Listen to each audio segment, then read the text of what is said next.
Hi, everybody. Welcome to Buzzing About Romance. I am Leah, and on this episode, I'm giving you a quick shot of romance author spotlight edition. And on this author spotlight, I am joined by author Synithia Williams. Synithia Williams has loved romance novels since reading her first one at age 13. It was only natural that she would begin penning her own romances soon after. It wasn't until 2010 that she began to actively pursue her publishing dreams. Her first novel, You Can't Plan Love, was released in August 2012. When she isn't writing, this Green Queen, as dubbed by the state newspaper, works to improve air and water quality while balancing the needs of her husband and two sons. Well, welcome to the podcast, Synithia. Thank you so much. I'm glad to be here. I'm looking forward to it. I appreciate it. So, my first question, since you are a lover of romance for many years and definitely reading it before we probably should be, as myself, what was your gateway romance book? Oh, geez. I can't even remember the first book It's okay, that I can't either, but some people like it really sticks out. So, I know, and I'm always impressed when they do because if I don't write it down, I probably wouldn't even remember the book I read last week. But I can't remember my first book, but I do remember going to the library as a kid and finding them there, and then also going to the flea market. I grew hmm up in a small town, and so the flea market they'd have pre-owned books and getting bags of books, and with like the little Harlequin presents or whatnot. Uh-huh. I was like 13, filling out the card on the inside to Uh-huh. get free books. Oh yeah, I forgot about those. Yes. And so I would do that and have like the books delivered. And, I was 13, so I didn't pay the subscription fee that I was supposed to. But that was kind of like my introduction, the fact that I could find them at the library first, hmm and then I could fill out the card and have them sent to my house. And Yeah, then once I discovered them, and then I just started looking for them because there wasn't a bookstore in the town that I grew up in, so I had to go to like the flea market yeah. and the library to get romances. Yeah, my mom, like we live out in the country and like civilization was like 20 minutes away. And so my mom would get the boxes delivered each month. Oh, yes. And so I devoured those hmm way sooner than probably should have been. Oh yeah, it was so early, and I remember somebody asking my mom, this outside of the library, you know, I was a teenager, and they were like, Uh, "You let her read those books," and my mom was like, "Well, she's gonna learn about it somewhere." So, so true. and I guess it's not a bad place to learn about love and romance is through a romance novel. Uh-huh. But yeah, that was kind of my thing, and I just had access to what I could find. And Right. so my dad even built me a small bookshelf. And then if I could happen to pick a series, that would be Uh-huh. great. That was like a fun thing. Like you may find a book that you really like, and then I'm like looking for that author the next time I go to the flea market or in the Uh-huh. library or whatever. And so I might piece together parts of series or things like that. So that was kind of another fun thing I could do. But yeah, I probably shouldn't have been, but I don't Yeah. regret it at all. I feel like that's the story of many of our lives, though. Right. So, do you have a subgenre that you tend to read the most now? Well, I started reading more paranormals. Mm-hmm. I used to read historicals a lot. Okay. So when I was younger, because that was what it was easy to find at the Yeah. flea market too, was like the big thick historicals. And I just liked them. And I didn't really want to read contemporaries back then. I Mm-hmm. couldn't relate to the secretary falling in love with like her boss or whatever. So I just wasn't into that. But being swept away into another world, with ball gowns and stuff, I thought that Mm-hmm. was cool when I was younger. Yeah. And then as I got older, um, and started writing, I still it was hard to read contemporary, mainly if I'm writing Mm-hmm. contemporary. So I would mostly read like paranormals, and fantasy type romances. That was way, back in 2010, it wasn't really like romantasy wasn't called that.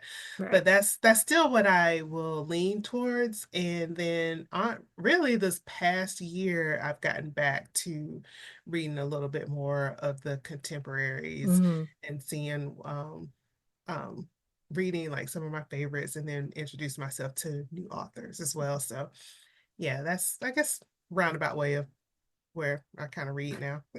Well, I mean, it's you'll do a little bit of everything. Like you have your go-tos that you like really dive into, and then the ones you're like, I'm gonna just give this a kind of a try and see what Yep. happens. Yep, that's pretty much how I do it. If it sounds interesting, then or people are talking about it, I want to know what everyone's talking about because I'm nosy. So let me give it a try. See, I'm the opposite. If everybody's talking about it, I'm like, yeah, I don't think I'm gonna read that. No, I'm like, what's going on? Everyone's talking about this interesting book. This is an interesting concept. Let me go Mm. read this and see if I get it or if I don't. And if I get it, I'm like, okay, cool. If I don't, I'm like, well, I won't yuck anyone else's yum, so y'all Yeah. enjoy. So what made you decide to like hunker down and write that first book? So I've been writing forever, as long as I can remember, before I was even a teenager. Okay. I would write. And then I hand wrote books when I was in high school. I still have those handwritten novels right next to me in my office and here at home. Um, and so I would kind of dabble through college and even when I started my career, but I never really took it serious. I'm like, oh, it'd be great to be a romance writer. Uh-huh. It's fantasy. Um, and I've told the story before, but I was at lunch with a colleague and she was like, yeah, I'm putting my resignation. I'm going to law school. And she was going to law school because she was talking to a guy who's kind of interested. And she's like, I want to do that. And he said, why don't you? You can. There's no Hmm. reason you can't. And so she was like, he's right. I can go to law school. Right. And that was like my aha moment. I was like, hey, I can write a book. Like, I don't have to, what am I waiting on? Yep. Like, if she can uproot and, we're both same age, we both have, kids the same age. And that was what made me kind of realize it. Like, I've been half writing books, I got stories started. What am I waiting for? If I Hmm. want to be a writer, then write. Why not? And that's kind of what I did. I looked at the different stories I started and I just picked one and I said, I'm gonna finish this one. Uh-huh. And that was kind of the thing. And from there on, I just kept writing. So have you went back and finished more of the books that you had started, or do you often just start from scratch? Start from scratch. So the one I don't even remember what the other ones were that I started. I do have book ideas everywhere. I'm actually looking at a sheet of paper next to me and it says book. That so I have a bunch of stuff that I've scribbled and sometimes I go back to look at that, Mm-hmm. see what the ideas were and see if anything kind of sparks. But usually I write a lot of series. Mm-hmm. So I'll write the first book and then I'll think of stories for the other characters in the books and Yeah. do that. But each series may kind of start off as a what if moment from watching Okay. TV or having a conversation with somebody or um thinking about what I want to do with a character. It just kind of comes from everywhere. So Like if you're yeah, it would watch be interesting to find those old ideas. like if you're watching a show and you're like, what if they ended this way type of thing? So it would be like so two distinct things. I can remember back watching The Big Bang Theory at one time Okay. and being like, well, what if, it wasn't necessarily Penny and the other guy whose name I've forgotten because it's Leonard. yeah, since I watched that show. It wasn't just that, but I was watching that and I was like, well, what if what would it look like if it was like your neighbor you were kind of into and what would that be? That story be like, and not necessarily their nerd. And Mm-hmm. that turned into Just My Type, the first book in my Henderson series. Okay. And then another time, it was just a random night. Me and my husband were watching TV, and I saw what was it called? uh Ghost Brothers on like the Travel Channel. There's these three Okay. guys, and three black guys investigating ghosts. And I was Okay. just like, somebody needs to write this story about this. This is amazing. And I think I even tweeted it before Twitter became a dumpster fire. And then I was like, why are you waiting on somebody else to write it? You write it. And so then that became my Heart and Soul series where I just like, what if I write a story about three investigating and three brothers, real brothers, who were just kind of investigating ghosts on the side. And so then that became that series. So it'll be like that. I'll see stuff and be like, what if I did that but this way, or what if I tried it that way, or somebody tell me another one. It was a friend who it was a coworker who Uh-huh. said, I would hate it if my best friend started dating my brother. I was like, Uh-huh. why? She's like, because then it wouldn't be my best friend anymore. Because I couldn't tell her my secrets because then she'd go tell my brother. And I was like, Mm. I never thought about that.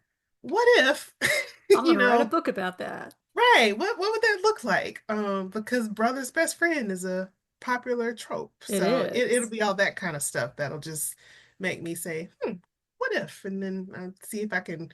Sometimes the what ifs don't amount to anything and I can't flesh it out into a full story, but Yeah. that's usually how it comes about.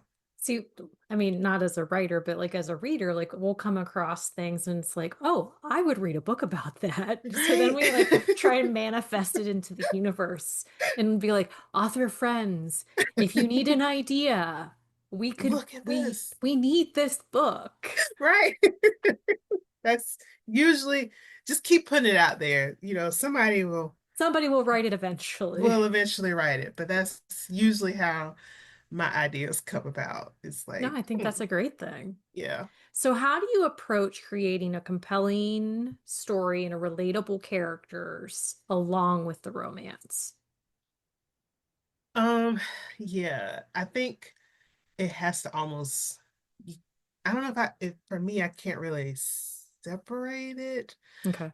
Um, and I've realized that as I've written more, I can't say I thought about this particularly when I first started, but as I continued to write, I realized that I'll write a whole book and then I don't know who my characters are until the end, Okay. right? And so then it's like I realized, no, I really need to know who they are, know what they want, and know what their thoughts and feelings are about love and Hmm. romance so that I can make sure I have the character grow, but then also how they grow in this relationship makes sense to the character. Right. So for me, is one and the same. If I'm going to write a character that's going to fall in love, then I really need to find if they're afraid to fall in love, why? And Hmm. would this be a reason that readers could relate to? Or if they're um, have trust issues, can you relate to that based off of what's happened with their family life or their friends? And I always also from the very beginning, I wanted to write characters who weren't perfect. Right. Um, I don't like perfect characters when I read stuff. Someone who just always gets it right and they're always great and they always make the right decisions and the truth, justice, and the American way. I don't want that. And so I want Hmm. characters where even if you like the decision they may have made, you can understand it. So I've always wanted to write characters that I feel like the reader could say they could imagine they Right. could see this person in real life, but I also have to think about what their personality will look like in a relationship Hmm. as I build that relationship up. Well, I mean, and that's very realistic. Like nobody's perfect. We all are flawed. We make poor decisions. Like those decisions affect like our lives like going forward. I think that's a great way to approach your character. It does, and even because I like to write series and stories where family or friends come into play, all those other relationships can play into how you walk into a romantic relationship. Hmm. Whether you're open to it, you're afraid of it, you're comfortable with your body, you're uncomfortable with your body, you're comfortable with talking, you don't know how to communicate. A lot of that stuff can come into play in your other relationships as well. Hmm. And so it's not that it's just how that character is in love, but what built that character to make them be that way in love as well. Yeah. Do you have any rituals or habits that help you stay focused while you're writing? Sometimes I take that as a no. sometimes it's take my phone and throw it across the room. So like where I'm sitting, I'll just throw it so I won't look at it. Um so all right, so I've been kind of like after I finished Frenemies with Benefits, I've been taking like a mental break. Okay. 30 I've written 32 books and novels since 2012. And like my brain was just like, stop, take a Right. break. Let's just kind of reboot. So last night, as I was writing and working on a new proposal, I said, let me do like my ritual. And then I realized I do have one. Yeah. So it is kind of like sit here at my desk, have my essential oils going. I have a cold going on. I probably sound all nasally, but have that going to kind of help me focus. All stereotypical diva. I was like, let me put on one of my tiaras. Let me put on some rhinestones. So I'll sit here. I did all of that last night, and then I Uh-huh. sat back at my desk and I was able to get into the flow. So some of that is part of my ritual is like I need to just what is the stereotypical romance writer? She's sitting around in her silk robe with the tiara on and drinking wine. So Is it sometimes I fur will do all lined? that. I The have one of fur. those. I have two of those. I always The think of like the 80s romance writers, like their headshots and like lounging on the chase with their robes and their cats and yes. just Yes, I very have a pink. fancy. I have a pink chase in my office. I do have a cat. Her name is Georgia. Is she white? She's black though. Yeah, she's a little calico. But but yes, so I do have to kind of like yesterday I realized I know I have to get like in the romance writer Uh-huh. frame of mine or my version of romance writer.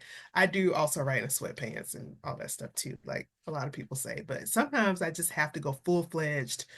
Like This is all out diva all out. mode. Yes. Family, kids are used to it. I walk downstairs, I have on this huge tiara and I have on this robe, and they're just like, all right. She's in writer mode I'm in tonight. writer mode, and I did really well in writer mode. Do you face any challenges as a romance author? And if you do, how do you overcome them? Oh yeah.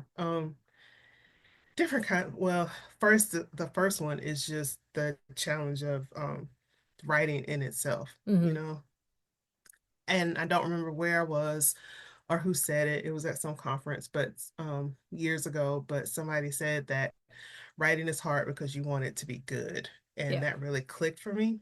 That so my first challenge is just getting out of my own head Hmm. of, oh, this is gonna be horrible, or oh, especially online, people are gonna cancel you or they're gonna tell you Oh, this yeah. trash, or you'll be thinking of a story like, I want to write a enemies to lovers, and then you go online and everyone's like, enemies to lovers sucks, no more.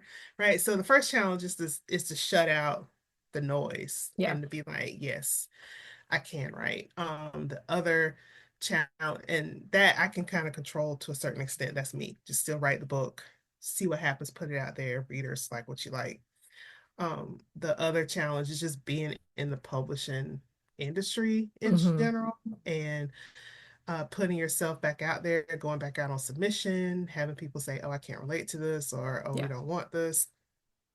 And that combined with the challenge, it can make it easy to say, why even bother? Like I Right. should just don't even worry about it because publishing is gonna suck. No one's gonna want to buy it, and no one's gonna want to publish it, this, that, and the other. But then it's like, no, you have readers, they always are out there, Yeah. and they're gonna want to see what you put out there. So those those have been my two big ones. It's just getting out of my own head, and Hmm. then not letting the realities that sometimes publishing may not want to promote you, may not want to purchase the book, or Yeah. not having the time to self-publish if I want to, but still saying, let me sit down and get the story out. Is there a piece of advice that present author you would tell past author you? Um, Take it seriously from the start. I don't think I took it serious when I first started. It was No? the, yeah, no, I didn't. It was the, yeah, I'm gonna write this book and I'm gonna get it published and I'm gonna see what happens. Hmm. And people are like, you should use a pseudonym because you work in government. And then I was like, oh, I'm just doing this first book. I don't know what's gonna happen with it. Right. So I'm not making up a pseudonym, and I didn't. Like that's Synithia Williams is my name. And um not thinking that I was, I guess just the same not having that confidence in myself that I would have more books that would come out, Yeah. right? And so I worked really hard. I was very dedicated and driven to like get as many books out and keep writing books. But early on, I don't think I appreciated that, I do have a distinct voice and that, I should um take this starting as serious and not as, hey, let's just see what happens. And when it does happen, be like, oh, it's a fluke accident. It's like, Hmm. no, it wasn't a fluke accident. You're talented, people like what you want to do, and take yourself seriously as a writer from the start. I think that's a great piece of advice. Hmm. Yeah. So we found you through Peachtree Cove. Hmm. Yes. So let's talk a little bit about the chaos and the delightfulness that Peachtree Cove gives us. And so, book one, we read for one of our Sip and Discuss episodes, and with Amani and Fedora loving Cyril. Yes. What what was the inspiration for this series? What was your what if on this series? I think that was a brainstorming session. Hmm. Um, so book one and book two were all kind of matched up in that original brainstorming session, even Okay. though I didn't have book two quite fleshed out. But it was brainstorming, thinking about different book ideas, and then and it was and then I think it might have been my editor or somebody just kind of saying offhand of, I would be really upset if I found out my mom was, Hmm. dating some guy they met online. And that was the what if. It was Yeah. like, huh, you know, my parents, have been together for it'll be 45 years Hmm. in a month. So I can't imagine that right now, but Yeah. that's kind of how it was. What would it look like if my parents weren't together and my mom just decided she's marrying some guy that she met online? Yeah. What would I do? And so that was kind of the the what if that Uh, led to the first book in the Peachtree Cove series. And then from there, it's just my overactive imagination throwing all the rest of the stuff in there. well, and they're a messy bunch. A Yes, delightful bunch, but a yes. messy bunch. Small towns are not nice like they are on Hallmark Oh, movies. no, they're not. There's Yeah, a they're lot of not. chaos. There's a lot of Yes, mess. yes, There's a lot of gossip. there is. But no, there was something about these characters that I couldn't get enough of. Like, I needed and I love a messy book. Like, there's just something about that chaos that like draws Yes. me in. Hmm. And we read book one and then I instantly binged the rest of the series. And I was like, I just need more of these people. Like, well, in book two, like you don't I mean, granted, from the blurb, like you know what's gonna happen, but it's like, how is she gonna make this happen? Because like for a Right. while, I'm like, nobody knows anything Right. yet.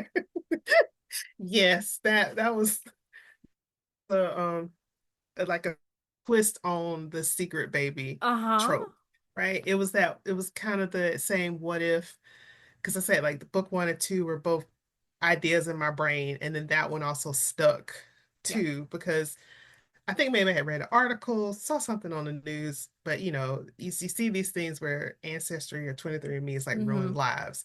Yeah. And I was like, and this one in case it didn't necessarily ruin a life, but it's like, well, what if? What if? And then it's like, how do you even make that happen? Like, why would he be there donating in the Yeah. first place? Right. Um, and that was just completely my match. No, and I read different articles and then I see stuff about a guy donating and Mm-hmm. having kids everywhere or something. And so, Well, there's that one guy, like a few years ago, he had like 200 kids or something like that right. because of his donations. And I'm like, Yes. well, there's a place that had no regulations. Exactly. It's just like spread it around, spread the love. Uh-huh. Yeah, it's It's just, just well, and it's one of those things where like for a long time it was a very taboo thing. Like hmm. becoming a single mom on purpose by choice. Like people didn't talk about it. Right, right. And that's what I even put in there with Hallie, is the fact that Hmm. she knew if she would have told her family, because I mean, And I even remember hearing conversations from, distant relatives and stuff in small towns saying stuff that's ridiculous stuff like, well, I don't know if you could trust if you adopted a kid because you don't know what Yeah. their family was like, and it's just like, really? If somebody wants to adopt a child and give them a home, like, why are you worried about all the other stuff? Or Hmm. immediately going to what could negatively happen. So that to me, I wanted that to be a relatable thing why she wouldn't come home Yeah. and tell her family because she doesn't want her daughter to experience that potential backlash or negativity from the decision that she made. But then, Hmm. haha, small town blows up. Well, because the daughter won't let it go. Like she needs to Right. know. She has to, and teenagers won't let stuff go. I mean, So, they're fairly resilient when they get their yes, minds made up. very much so. I have two in the house right now. So, yes. You you understand that chaos. Yes. Yes, I do. Well, and then book three, like you have these two people who like seemingly don't like each other at all, Yeah. but that's not the case at all. But Tracy's story, it kind of like tiered through all of the books, and then you're like, well, how is that gonna happen? Yeah, and what's funny is that I so when I started writing Secret to a Southern Wedding, I did not know exactly what Tracy's story was going to be. I think it's probably not exactly what's in this whatever I pitched to my Uh-huh. editor. But as I was writing The Secret to a Southern Wedding, because I really didn't know who I wanted Tracy to be with, Okay. it was during the process of writing that where I was like, I think it's going to be Brian. Uh-huh. And then in book two, that's when I was like, yeah, I think I mean, I can still change it. I mean, obviously my muse could go somewhere else, but I was like, Right. I really think it's going to be Brian. Uh-huh. Um, so it wasn't intentional to start to kind of set up book three through the other two, but that's just kind of how writing goes sometimes. Your Hmm. imagination just leads you down the right road, and that's how it ended up. And I also like it so that even if you come into book three and haven't read one and two, you don't feel lost. Right. And I think that's part of because I wasn't exactly sure if I wanted her to be with Hmm. Brian in book three, so that you don't feel like you're completely lost Yeah. if you come in book three. So when you're doing your series, you don't seem like you really plan too hard. Are you more of a pantser? Do you have like a loose plan? I I mean, because am, you're traditionally published, so you have to yeah, have somewhat of a plan. I am very much a planner, but my earlier series were not as planned out. Okay. So my first series was with Crimson Romance, which was straight e-publishing first, and then they Okay. got bought out by Simon Schuster Challenges in Publishing. Hmm. And then when I started writing for Harlequin, the first series I had with them also wasn't a planned out series. It was like, Okay. I'm just writing this fantasy about a nurse who meets my version of Idris Elba and they fall in love in New York. And then they're like, write more books. And I was like, oh, how do I tie this together? So, um, but then when I like really started thinking from the very start, this is going to be a series, I do try to at least plan out what I think will happen in each book, even though as I begin to write, um, something may shift and then it may change something later in a Hmm. book. Um, or I've written something and wanted to change it in a later book, but I've already kind of submitted it in an earlier book, so I kind of got to go back and remember what I said Right. in the first book. But I do plan each book that I'm writing as I'm writing it to stay on deadline. Hmm. And because I work full time, um, my kids are big now. They're teenagers now, but they were young when I started. So I really needed to be a planner in the sense of I've only got a finite amount of time to write Right. each day. So if I'm going to write from 9 to 10 o'clock, I need to know what I'm writing about. I Yeah. need to have my book plotted out. I need to know what each chapter is going to be about, even though it won't be exactly what I started with. I'll let my imagination still flow, but I have to do that. Otherwise, I wouldn't have been able to get those books written Uh-huh. without some type of plan. I mean, kids are a little needy when they're little. They are, but they understand. They're really great too, and they know when mommy's writing, or if they come in here, I'll stop and pay attention, Hmm. and then they like at school and tell their teachers and stuff. So they're I think they're a little happy that mommy writes too. Yeah. That's exciting though that they're supportive of that because Yeah, not every writer like has that. I'm super lucky, and I do appreciate the fact that I've been very supported by my family. Um, my husband, before RWA imploded, he went with me when I went to my first RWA Uh-huh. conference. And he supported my writing before that, but we went to the Rita Award ceremony, and it's like Uh-huh. 2,000 writers, and it's like the big screen and not the Oscar, but and the Rita goes too, right? And the first time he saw that, I remember him looking around the room, and then he looked at me and he was like, "Yeah, this is good. Keep doing this. Yeah. Keep doing it." He had a new Right? And appreciation for it. yeah, seeing that it was big, and he always supports me. So if I had to travel for conferences, he was good with the boys. Yeah. I've set up at festivals, the boys have come with me Hmm. while I'm there. And my parents just show up if I'm doing a book signing locally. My That's sister awesome. will show up, and then even coworkers. So I haven't, now I had one jerk coworker early on who's like, Yeah. "Do you ever want to write like the great American novel instead of romance?" No, dude, I'm gonna write a great American novel. Who wants to read that? It's like to write fun stuff. But for the most part, all coworkers and colleagues, as soon as they find out, they just think it's great because it's so different from my day job. Hmm. And I've had male colleagues who tell their wives, or then they come and buy a book and give to their friends, and then they come back and it's like people who I would never have read romance if they didn't know I was writing it Hmm. would are like, "That's great. I want to support you, Synithia. I'm gonna go and get one of your books. How do I That's find it?" amazing. And everything. So I've been very lucky in that sense. That's wonderful. Yeah. So what's next? You said you've taken a break and you are writing a new series. Or is this something you can talk about, or is it still, because I know with pitching and things like that, a lot of stuff is secretive, but So I'm working on a new idea that I want to send to my agent and see what happens with that, which I'll probably, even if it doesn't go traditional, I really want to write the story, and I'll probably hmm. still put it out there because it plays with the theme of reincarnation and Ooh. past lives. Um, because that really hit me in my time I was on break. I Uh-huh. watch a lot of K dramas, and then even the movie Bad Boys, whatever, 4 had a like past lives theme, and I was like, the universe is telling me to write this book. So that's what I'm working on. So I have that synopsis and first 4 chapters written that I'll be Okay. polishing up. And then I also have an idea for a new contemporary romance that I'm working on. So nothing finalized, but my goal Lots to of myself, thoughts. yes, is that by the end of the year that I will have both. Well, I say end of the year because summer is going to be like a wash. Oh, I know. Yeah, Well, and so honestly, we are more than halfway through right. 2025 already, I'm like, which is so crazy. I cannot believe it's July. I So I'm know. gonna work on having both of these proposals done and sent out by then.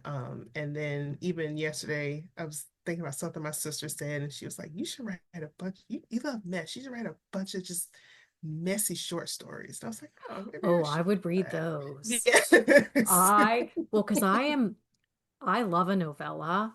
And Yes. if an author can do a novella right, like I am all over that. And a messy novella at that, Yes. oh, I am there for all of it. Yes. So that's where I'm at. And it took that long to kind of Reset. be overcome from the being burned out. I forgot how many books I wrote during the pandemic, but it's been, 2 books a year, 2 or 3 Hmm. books a year working and everything else. And so I really needed this last year to be like, Yeah. it's just Well, and fall in love with writing again. yes, yeah. And I have, even though I have to do full diva mode to to get myself there. Hey, whatever works. But I mean, the burnout is real. I know a lot of authors are pulling back on their publishing schedule because they're tired. Yeah, yeah. I was tired, and it took my sister even telling me sometimes like stuff, but you got to hear it from somebody else. Oh yeah. And I was like, I was burning myself out and doing everything, and she was like, Synithia, you've a lot of Hmm. books and novellas, so it's okay if you take a long time to write your next one. Like you don't Hmm. have to rush it. Like you've earned that. And I said, you Yeah. know what?